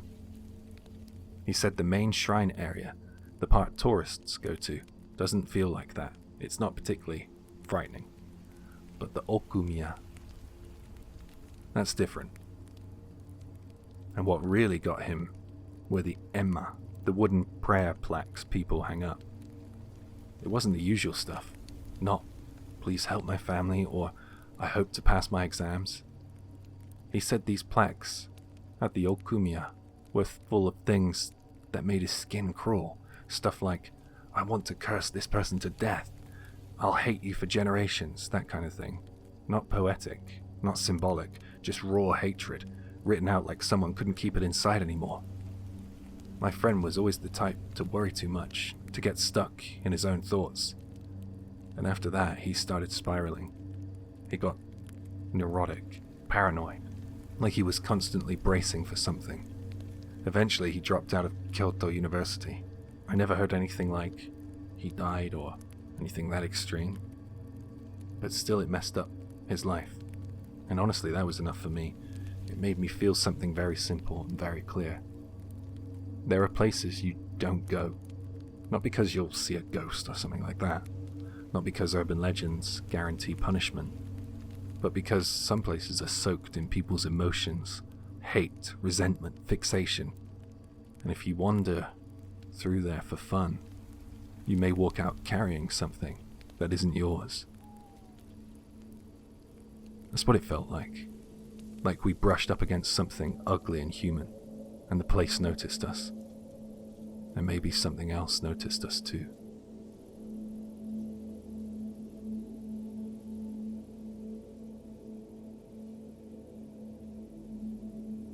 Hi, Jay here. There's a rumor that floats around certain Tokyo message boards, kind of like a urban legend, but not a famous one, like Kisaragi or Kuchisake Onna. Not one people make memes out of. It's the kind of post you only find because someone else links it in a reply and says, "Don't read this before bed." The title's simple. It's something like, "The Smiling Man." No photos, no proof, just a wall of text written by a guy who swore he wasn't trying to scare anyone. He was just trying to explain something that had already happened to him. The weird part is, the post was never updated, as far as I know. No, I'm okay. No follow-up, no nothing. I'm gonna read it exactly how it was written. Names changed, obviously, but the station name he kept repeating, that stays the same. Kichijoji Station. Here we go. A story from exactly 5 years ago. Back then I was a university student, but I barely lived like one. I was wrapped up in the band I'd formed in high school, so much so that I hardly went to class. My days were basically live shows in my apartment on repeat. Most nights I'd drink with the band guys at a live house, take the first train home, sleep through the day, wake up, write some songs, maybe practice guitar, then head out to do it all over again. That was my life. I wasn't just tied to one venue either. Around a certain station in West Tokyo, Kichijoji Station, I knew pretty much every live house nearby. I was friendly with owners and staff, and through that I got close with lots of bands. I was invited to watch shows, sometimes invited to play gigs as well. I used Kichijoji Station almost every day, so I knew the area extremely well. One morning I'd been drinking until dawn with a bandmate. I'll call him Atsushi. We'd been at an izakaya near Kichijoji Station, talking way too intensely about band direction and touring. We definitely drank more than usual as well. When the place was about to close, we paid, stumbled out, and went to a convenience store near the station to kill some time before the first train. Atsushi was more drunk than I was. His speech was slurred, and eventually he gave up and sat down near the eat-in area of the station. After about 30 minutes, it was almost time. I bought what I'd been reading, a magazine in the konbini, shook Atsushi's shoulder and said, "Hey, first train, it's about to go, let's move." He opened his eyes like he felt sick, frowned and said, "I feel horrible. I'm just gonna rest here a bit, go ahead without me." "Seriously? You gonna be okay?" "Yeah, just let me sit here for a bit, I'm fine." It didn't sound like an emergency. I said I was heading out and went as planned. I was slightly worried, but once I bought my ticket and gone through the gates, that feeling kind of faded. Kichijoji Station, first train starts there, so the train sits at the platform early. Even in Tokyo, first trains are usually empty. Sometimes there are a few people, sometimes nobody. That day when I got on, my carriage was empty. I mean, it was like 4:50 a.m. I sat at the far left of a 7-seat bench and waited while scrolling on my phone. Soon the train on platform 2, starting from the station, will depart. The doors are closing. Right on time with the announcement, the doors shut. I'll admit, having the whole carriage to myself felt kinda nice. As the train started to move, I looked up from my phone to glance around again, and I jolted. A man was sitting on the bench opposite me.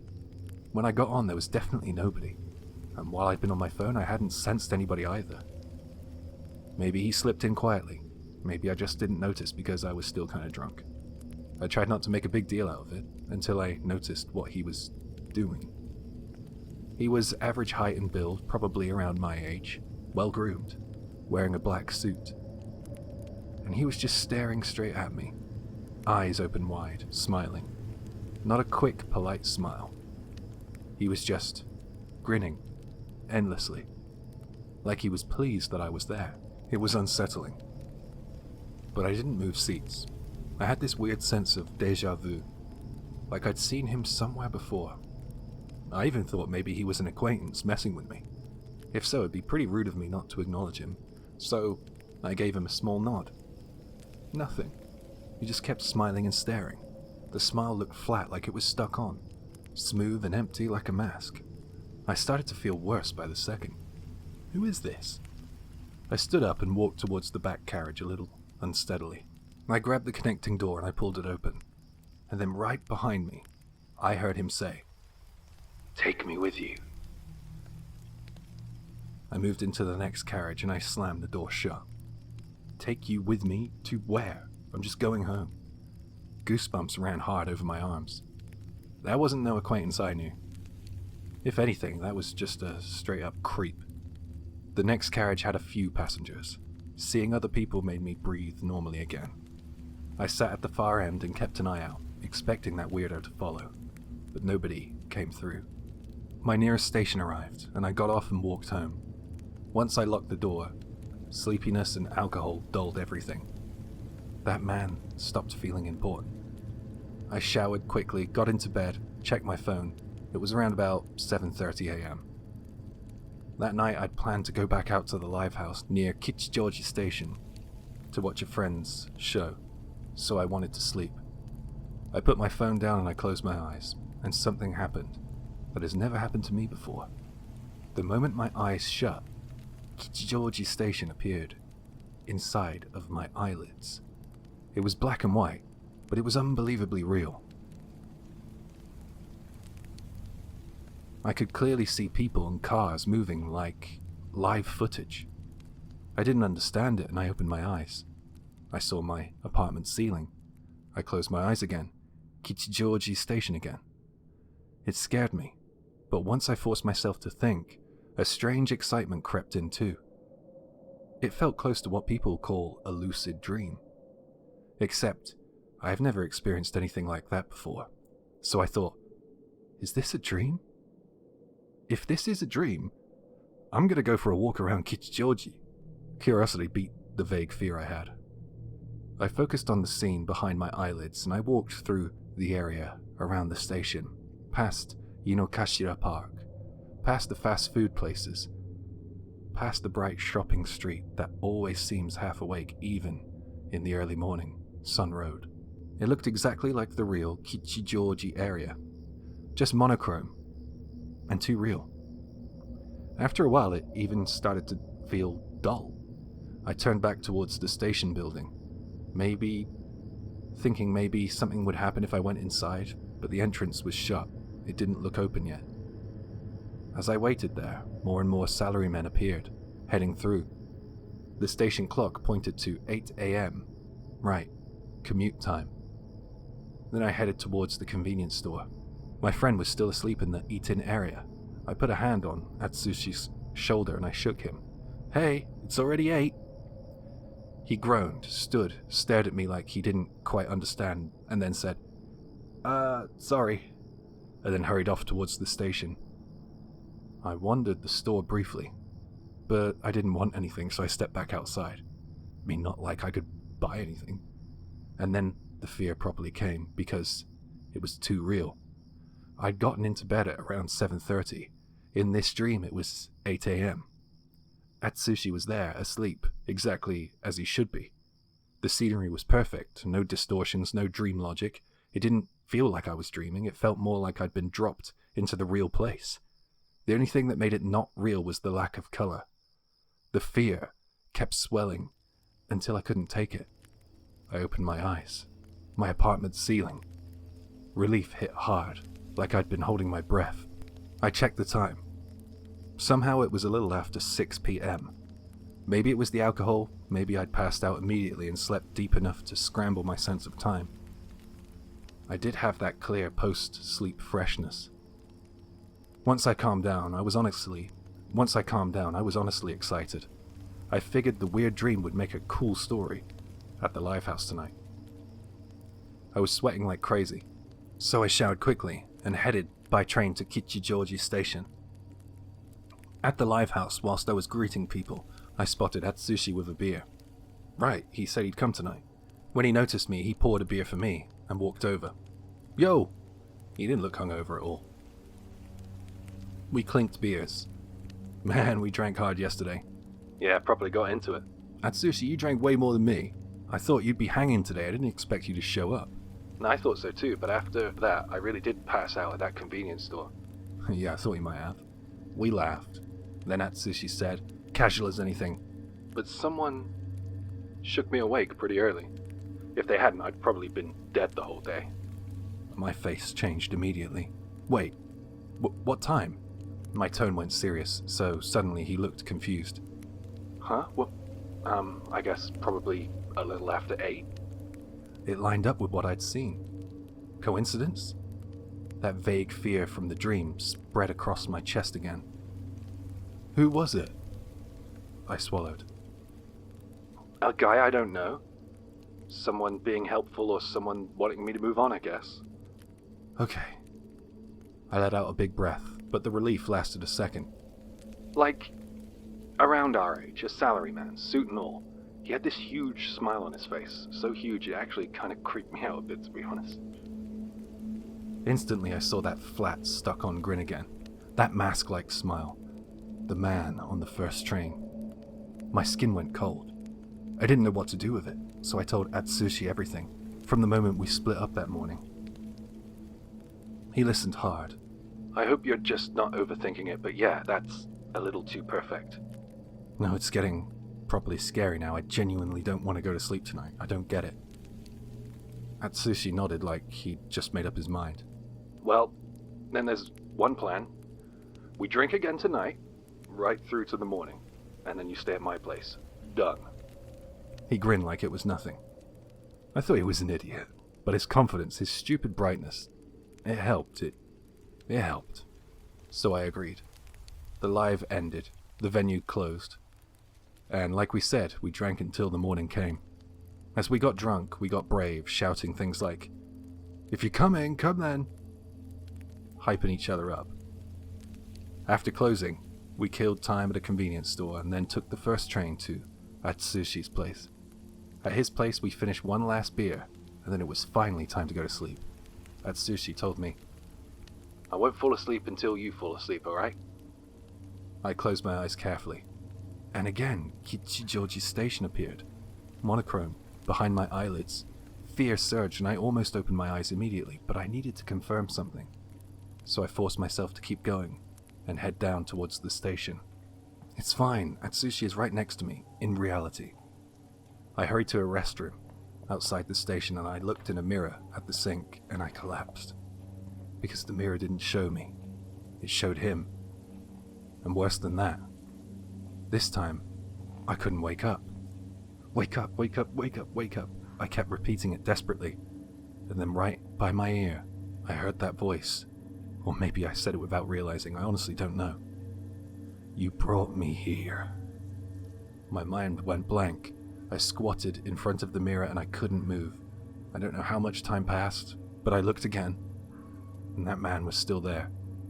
At some point without me noticing, the monochrome world had color. The thing I'd been treating as a dream had become reality. 5 years have passed since then. Atsushi, my friends, even my parents, nobody has noticed that my faces are completely different persons. At first I tried telling Atsushi and close friends, but all I got back was, "Come on man, stop it. Stop saying that. Just go see a psychiatrist or something. There's nothing wrong with you." At the beginning I thought I'd ended up in a dream world and searched for a way back, but lately I don't think that's what it is. This is reality. It's probably not a parallel world either. I think it's simpler. That man's body took my place, stole where my body was supposed to be. I don't think I'll ever find a way back. I'm half resigned now, to be honest. People have started saying things like this. "You've been smiling a lot lately," or "You're always smiling." But I haven't even smiled once in the last 5 years. Not a single time. Not a single time. And the thread ended there. The last reply under it wasn't a joke or someone calling it fake, it was just one line. "If you're reading this and you've been smiling a lot lately, don't take the first train from Kichijoji." And that was it. No updates, no follow-up post. The link went dead a few months later.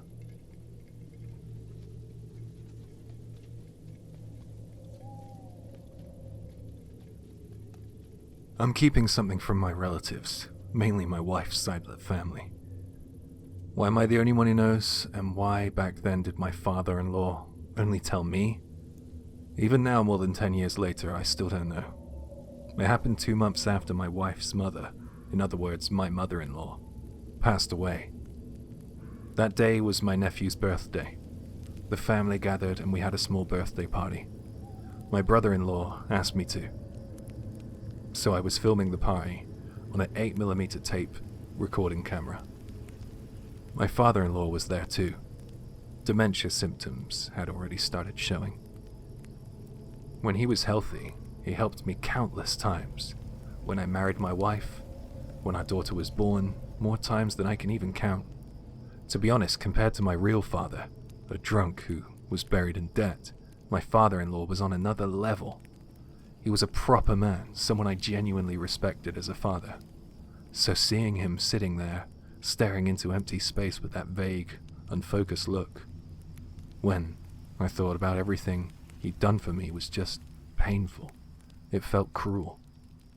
Later, when I re-watched the footage to check it, I noticed something. Behind the chair where my father-in-law was sitting, there was a small, faint, white shape on the video. After that, I went to my brother-in-law's house, I played the tape for them, and I showed them that part. And he said, "Wow, do you think that could be Mom?" Honestly, you know what, it did kind of look like her for a shadow. The build, the outline, it felt close to what my mother-in-law had looked like when she was alive. My brother-in-law kept talking. "Maybe she came out because she was worried about Dad. I mean, Dad's already starting to lose it, so even after she's gone, she's still worried about him, right?" I wasn't the kind of person who got involved with occult stuff, and I'd never been into it. But for some reason at that moment, I remember thinking, yeah, you know what? That does make sense. And after that, whenever I saw other relatives, I showed them the video too. Strangely, not a single person seemed scared. Everyone reacted with this calm, accepting look, like it fit into place for them. They were almost happy, like they were pleased to see proof of how deep my in-laws' love was. Later, when we visited my wife's family home again, I brought the tape with us so father-in-law could watch it too. My wife leaned in and spoke to him. "Look, Dad, Mum's right here. She's still worried about you." She pointed to the small shape on the TV screen and said that right by his ear, gently, like she didn't want to startle him. And that's when I noticed something. My father-in-law's dull, unfocused eyes. There were tears, thin and bright. My wife noticed them too. And the two of them cried quietly. Less than a month after that, my father-in-law collapsed. It was a brain hemorrhage. We heard he'd been taken to the hospital by ambulance. And after that, among the relatives, people started whispering, what if that was Mum trying to come and take Dad with her? It made me feel sick, like the emotion we'd felt that day showing him that tape, like the moment of warmth was being kind of mocked. My wife and I felt angry about it. But considering the timing and the situation, I couldn't really blame them for saying it, I guess. When I went to visit him in the hospital, he was almost completely bedridden. Even speaking was hard for him. I had to fight to keep myself from crying. That man, the father-in-law who had been so kind, so strong, there was hardly anything left of him in that bed. One day when my wife stepped out of the room, I noticed my father-in-law lifting a hand, slow, shaky, and pointing toward the TV. At first I thought, oh, he wants it on. So I stood up and I reached for the remote. But then I realized his eyes weren't on the screen at all. They were fixated slightly off to the side. Not on me, not on the TV, just kind of past it, like he was tracking something in the air, near the corner of the room. And the expression on his face, well, it changed. It wasn't that foggy dementia blankness anymore, it was recognition, a tightness around the eyes, a small, sharp pull at the mouth. For a second his breathing sped up. His gaze stayed locked on that same spot, and I felt my own skin go cold. Not because I saw anything, but because he was clearly seeing something. And then he looked at me, hard, like he needed me to understand this properly. I don't know why, but instinctively my mind went straight back to that videotape, to that pale shape behind his chair, to the way everyone had smiled and called it love. My father-in-law's throat worked like it hurt to force sound out. His voice was hoarse and slurred, each syllable dragged up from somewhere deep. And even so, the words he said were unmistakable. That wasn't her. Just like that. Not, it wasn't your mother-in-law. Not, you're mistaken. Like he couldn't even bear to put her name next to it. I didn't ask him to explain. I didn't push. The fear on his face told me that there was no explanation that would make me feel better. Not long after that, my father-in-law passed away. It hadn't even been a year since my mother-in-law died, and like you'd expect, the relatives started saying it again. See? She came to take him. And the horrible thing is, I understand why they want to believe that. It's kinder. It keeps their love story alive, you know? It gives the family something to hold on to. In my wife's family, it's better if that's the story. So I kept my mouth shut. Because if I say what he told me, I don't just scare them, I stain something they've been using to cope. So I swore to myself, whatever he meant, whatever he saw in that hospital room, I'd carry it alone. I'll take that to the grave, with me, when it's my time. And now, more than 10 years have passed. Sometimes I try to make sense anyway. A tape glitch, a reflection, anything. But then I remember the way he stared past the TV, like something was standing there with us. And I can't stop myself wondering what that white shape really was. A sign of death? A thing that shows up when someone's time is close? Something like a reaper? Not the cartoon version, not a hood and scythe, but the idea of a presence that comes to collect, and maybe wears a face you'll trust. Or maybe it wasn't there for him at all. Maybe it was just there for the rest of us. Something that looks like comfort, just long enough for you to welcome it in.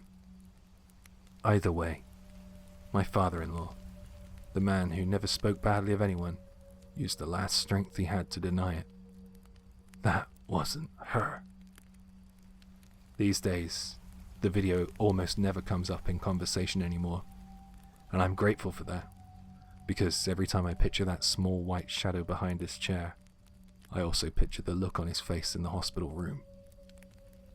And I remember whatever it wasn't love.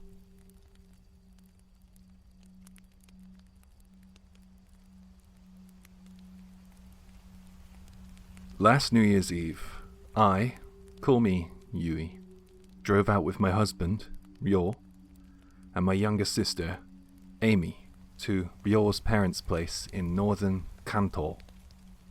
Ryo's hometown is one of those mountain towns where the air changes as soon as you leave the main road. Fewer streetlights, tighter turns, dark slopes pressing in on both sides. Even the shrines look older out there, like they were built first and then the town grew around them later. There was a famous old shrine in the area, H Shrine, and our plan was simple. Do Hatsumode properly, pray for the new year, then go to his parents' house afterwards. Only, once we hit the mountain road, we got swallowed up by traffic. Brake lights stretched ahead like a red chain. We crawled, stopped, crawled again, and the clock kept moving, but we weren't. We still had to reach his parents' place around 1 a.m., and we didn't want to get stuck at the shrine all night, so we gave up. We decided we'd visit H Shrine later, after New Year, when it was calmer. Amy sulked in the back seat like this was a personal betrayal. Then Yor said something like he just remembered. Actually, there's another shrine nearby, smaller. Locals go there to ring in the new year, and they visit H Shrine after, when it's quieter. Amy instantly perked up, so we turned off the main road, parked along a narrow farm lane, and walked towards this smaller place, G Shrine. For a smaller shrine, it was busy. The main approach had a long line of locals in thick coats, breath-fogging white. You could hear the festival layer over everything, vendors calling out, coins dropping, laughter popping up and fading away again. But the line was too long. If we joined it, we'd be there forever. That's when Amy pointed to the right edge of the grounds. Look, there's a little shrine over there. Nobody's lining up for it. Off the main path, up a narrow stone staircase, there was a small auxiliary shrine set slightly apart. A cold blue-white light glowed around it, just enough to make it visible, not to make it feel welcoming. We didn't have time to be picky, so we just went straight up. And the moment we left the crowd behind, the sound changed. The noise didn't disappear, it just felt held back. Even our footsteps on the stone sounded sharper than they should have. At the top, beside the little shrine, there was a small stand like an amulet table. And behind it stood an elderly woman in shrine-looking clothes, head slightly bowed forward. She wasn't calling out to people. She wasn't smiling. She wasn't even looking up. She was just there. Yor, like he always does, when he's nervous, started talking. The shrine is cultural property, apparently. G Shrine burned down during the war. New Year's Eve, crowded, people died in the chaos, but this little shrine survived. And later they moved it here. The main hall got rebuilt after. I remember thinking, why are you telling us that now? We tossed our coins, bowed, prayed quickly, just a simple wish for the year ahead. And while my eyes were closed, Amy made a sound like she'd been startled. Wait, what? What was that? I opened my eyes. Amy had both hands pressed to her lower back, like she'd been grabbed. She looked at me and Yor like she wanted to speak, but her mouth wouldn't cooperate. Then she jerked her head around, scanning the dark, as if she'd lost sight of someone who'd been right behind her. Yor asked, "What's wrong?" Amy's voice came out thin. It felt like someone hugged my waist from behind, like I had arms around me. Then she added even quieter, and I heard a voice, and it said, "Play with me." I tried to shut it down. I told her she was tired, cold, imagining things.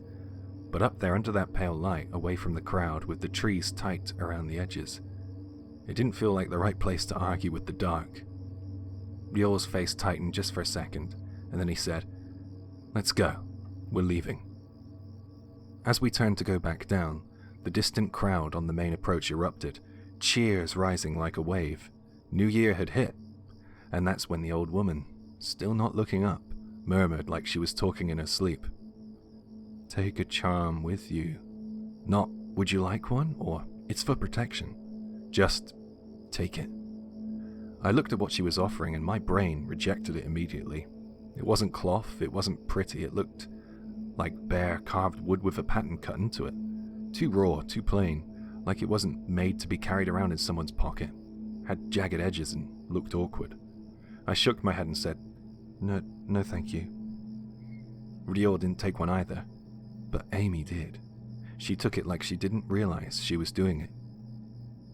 And when I asked if she paid, she just said, no, she didn't ask. On the drive to Yor's parents' house, Amy kept saying her lower back hurt. Not a pulled muscle complaint, a deep ache she couldn't explain properly. She kept touching the wooden charm in her pocket, like it was both comforting and disgusting. We arrived just before 1 a.m. Warm house, bright lights, sleepy New Year atmosphere. Ryo's dad is the kind of man who knows everything about the town. His mum used to be a teacher. They both collect local history like it's family gossip. After quick greetings, Amy and I were set up in a guest room, and while we were laying out the futons, Amy noticed a small shelf with old toys. She picked something up, a set of otedama, little beanbag juggling toys. "Oh wow," she said. "You don't see these much anymore. I've never tried them." And then we just sort of went to sleep. Sometime later, I woke to a sound that didn't belong in a quiet room. A harsh, wet noise like breathing, snagging and slipping. I slapped the light on. Amy was having a seizure. Her eyes were rolled up white. Her jaw was clenched hard, face pulled tight, in a way that didn't look like her at all. Her body kept jerking in ugly snaps, and foam had gathered in the corner of her mouth and smeared wider every time she convulsed. I shouted her name and I grabbed her shoulder, but she didn't respond. The strength in her movements didn't feel human. It was like her body wasn't asking for permission anymore.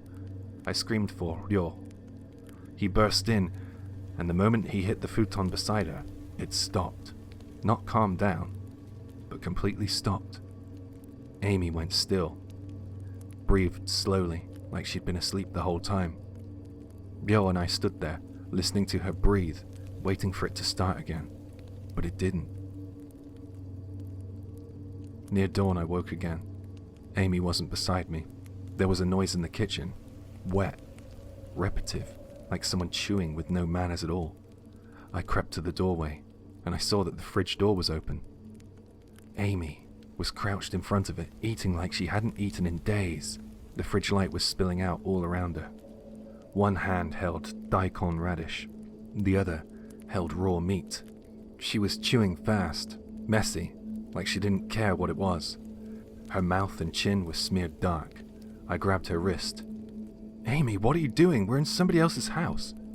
She yanked her arm away with more strength than she should have had, and didn't even look at me. She just kept eating. And when she was done, she stood up smoothly, walked past me like I wasn't there, and went back to the guest room.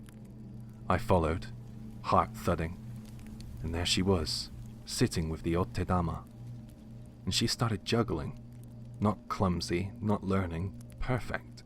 5 at once like she'd practiced for years. And she started humming a tune I didn't recognize. Old sounding, repetitive, the kind of melody that just doesn't feel like it had a beginning or an end. I told myself not to escalate it, not to make things worse. I lay back down. I don't know how long I slept. I just know I opened my eyes because someone was shaking me. And that's when I saw Amy above me. Her face was inches from mine. Eyes wide, expression blank, so close that I could smell her awful breath. "Talk to me," she whispered. Then, like she was listing favorites, she said, "Ankoromochi, urikoime." I barely got out, "What are you talking about?" And then she wrapped both hands around my throat.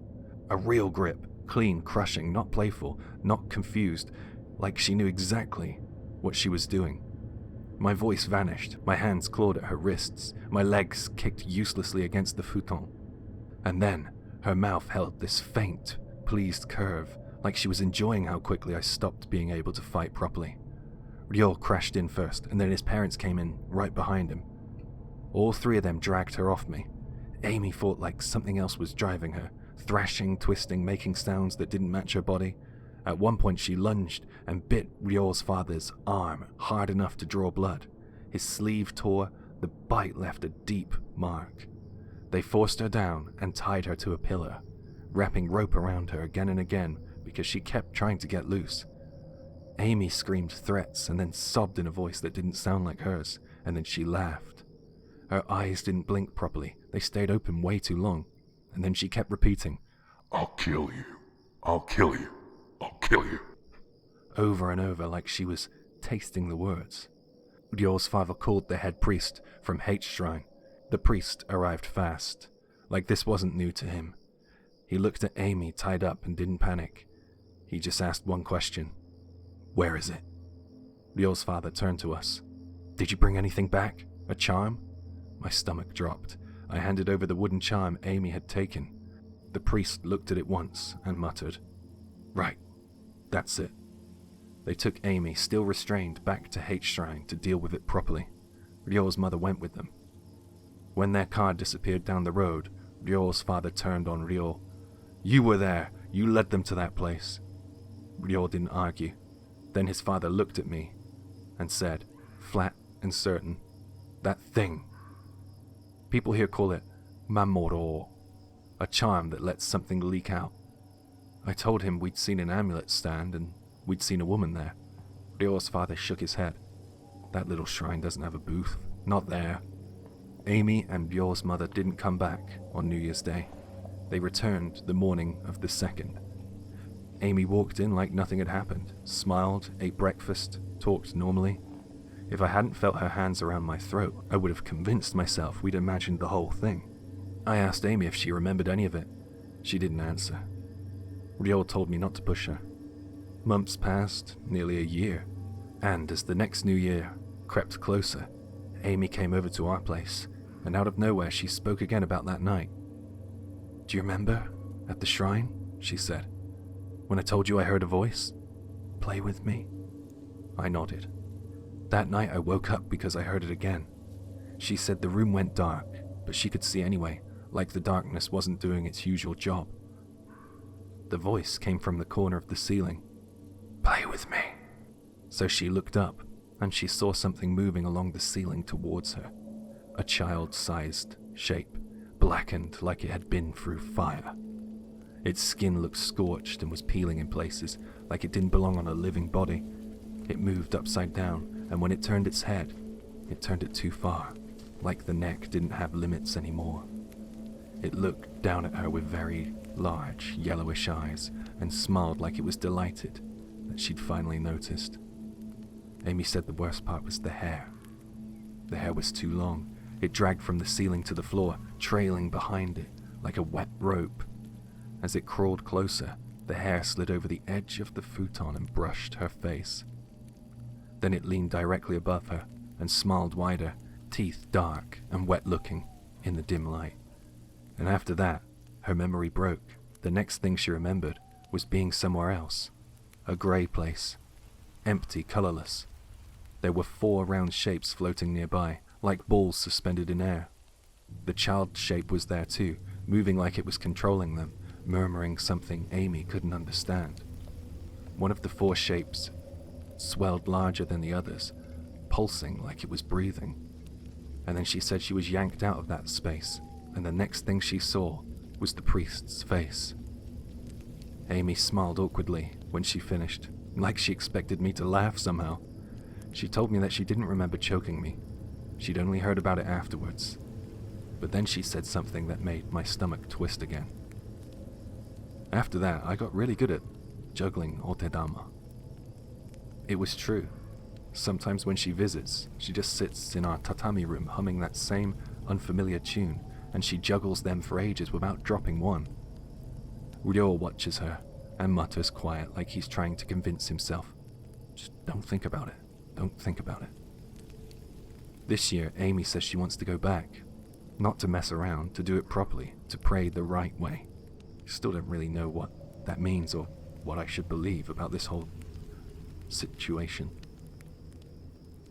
But I do know this. If that strange booth is there again, if that bowed old woman offers a charm again, I'm not taking anything from her. Not ever.